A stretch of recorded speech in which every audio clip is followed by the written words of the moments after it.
What's up, y'all? It's me, your boy, Mr. Wilson, and I'm coming to you here tonight from the Lowe's Hotel in Miami Beach for a special one-on-one interview with Russ Parr and actor Roshon Fegan. They're part of the very important film that's going to be screened at the African American Black Film Festival as well as on TV One. It's actually the Bobby DeBarge Story. Yes, we're going to talk to these two when we come back. What's up, y'all? It's me, your boy, Mr. Wilson, and I'm here with the man himself, Roshon Fegan. Man, what's going on, man? What's up, man? I'm feeling good. Tell me, first of all, how does it feel to be here in South Florida? Have you been here before, or is it your first time?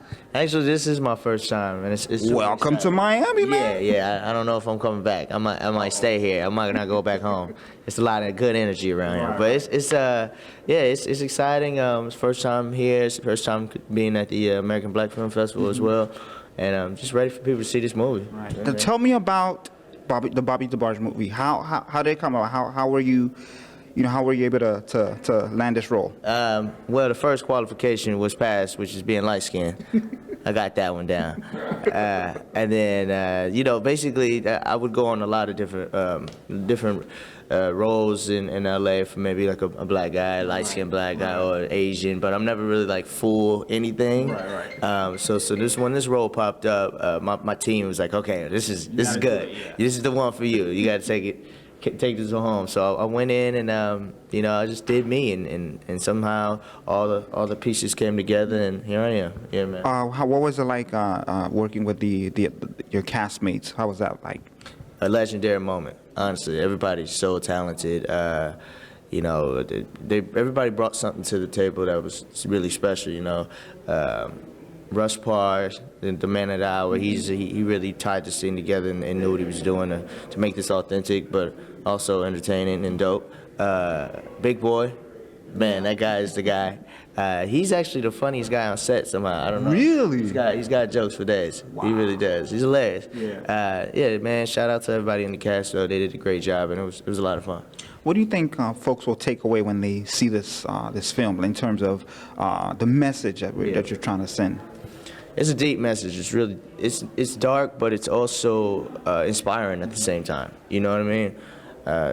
This story is just something that hasn't been told correctly, and it's really dope that it's getting fleshed out this way. Bobby was the genius. He made all this happen with his talent and his drive, and put his family on to set up a whole new wave of music for just the whole world, man, with Motown. And I don't think anybody really knows that. He was the guy behind the boards, really like coordinating the whole thing, producing the music, writing the music, and that's something I really share passionately with him, is that he cared about his music, cared about his family, but with that, there's a lot of dark things that come along with it if you're not prepared for the action. Yeah. Exactly. And any final thoughts, anything that you would like to tell your fans, or any other projects? I always like to ask, any other projects that you're working on that your fans need to know about, anything? Always. There's always something in the works, man. We can't stop. I got my music coming out real soon, dropping real soon. It's just called Evo. It's a movement. It's a clothing line, music brand. We're doing all kind of stuff. It's really dope. Yeah, this is a part of it's a whole thing. It's different. We're trying stuff. It's futuristic. It's cool, man. So that's coming, Evo. Shout out to Still Tech. And really, I'm just really ready for people to see this movie, and I think it's a great starting point to get some more acting gigs rolling, and we'll see, man. Yeah. You heard it from the man himself, Roshon, all right? Keep it locked. We're going to talk to Mr. Russ Parr, the man of the hour, all right? We'll be right back. That guy. Oh, to the beat of the rhythm of the night, dance until the morning light. Hear about the worries on your mind. We're here with the legendary man himself, the guy who's put this amazing film together, Mr. Russ Parr. Thank you so much again for taking part of your busy time and speaking to us. I'm doing my Roshon Fegan. Your what? Roshon Fegan.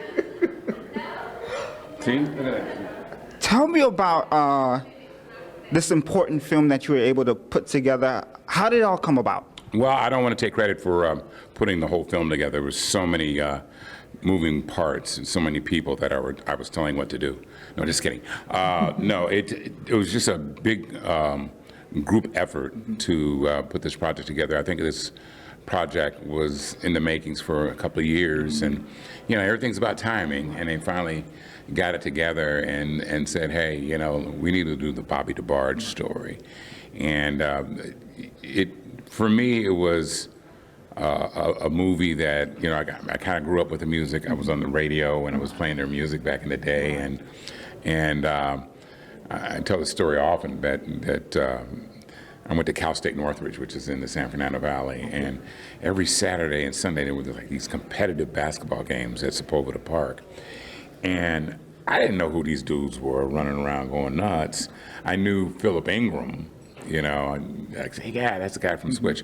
But I didn't know who all these other little dudes were. And then obviously they were the DeBarges, they're pretty ferocious competitors. But I felt like, I had a little bit of connection because of that, being around them some 30-odd years ago. Now tell me, how long did it take to in terms of production, how long did it take to kind of finalize it all? To shoot the movie, I think it was a 13-day shoot.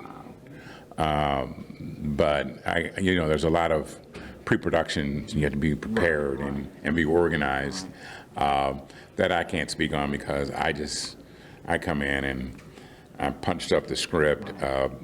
The original script was kind of something different, and Norman Vance wrote that. He did a really good job for what he wrote, but we had to tell a different story, so I just kind of came in and punched it and turned it into the Bobby DeBarge story.